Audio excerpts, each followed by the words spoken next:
Ao longo desta edição do CNN Prime Time, a gente vai ter a participação do nosso comentarista de clima e meio ambiente, o professor Pedro Cortes. E começamos falando da barragem que se rompeu na Serra Gaúcha. Nós já vimos imagens do antes e do depois do rompimento dessa barragem ali no Rio das Antas. E segundo a Ceram, a Companhia Energética do Rio das Antas, esse rompimento foi às 1h40 desta tarde. Um rompimento, professor, que a empresa disse que foi um rompimento parcial. Só de olhar essas duas fotos, antes e o depois, onde a gente não vê mais a estrutura de concreto, a gente só vê a água passando de cima, a água e muita sujeira, muito detrito, passando exatamente por cima da estrutura.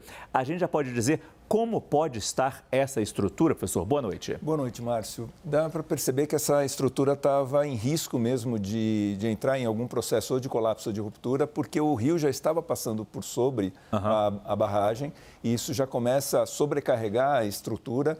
E, pelo que foi mencionado, houve alguma sobrecarga ainda maior na cabeceira do rio, que fez com que nós tivéssemos essa onda de 2 metros, que aí fez com que ela entrasse em ruptura parcial. O que acabou sendo até algo melhor, obviamente, do que um colapso, porque a água ela não vai fluir toda de uma vez rio abaixo.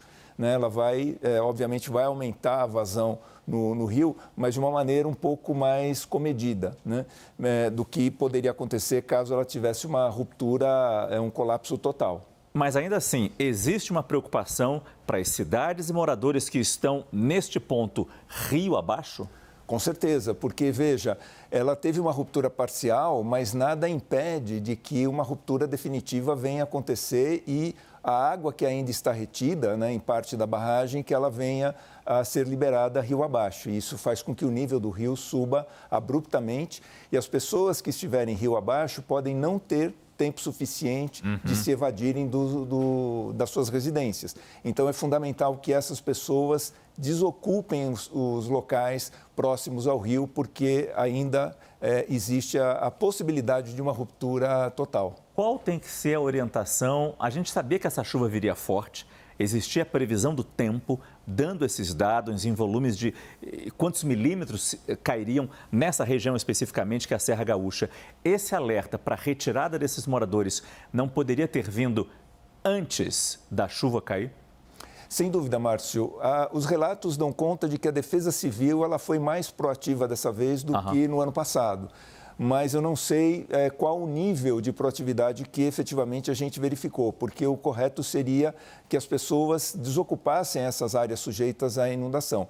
Mas a gente tem que considerar também que o volume de chuva é muito expressivo, são volumes recordes, ao longo da edição, até isso vai ser comentado das causas que levaram a esse cenário, mas era efetivamente um cenário totalmente anormal, embora as previsões já indicassem volumes significativos de chuva. Eu não sei se a gente tem também uma outra imagem mostrando o mapa do estado do Rio Grande do Sul e outras barragens que estão sendo monitoradas neste momento. Aqui nós temos então em vermelho a hidrelétrica 14 de julho, é uma pequena central de geração de energia, exatamente na Serra Gaúcha, essa que se rompeu parcialmente, segundo a Ceram, empresa dona. Mas existe risco, ou pelo menos existe monitoramento neste momento, em outras usinas, como na barragem da usina Castro Alves, que fica logo acima da 14 de julho, ali embaixo a hidrelétrica Monte Claro.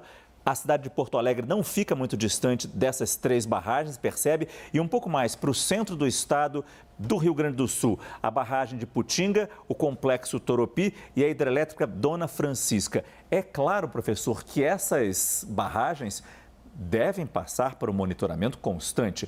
Só que em caso de chuva forte, até que ponto a gente pode confiar nesse monitoramento, ainda mais nos volumes tão pesados de chuva que recebemos nos últimos dias? Olha, o correto seria que as populações que estão rio abaixo, que elas saíssem das proximidades do rio.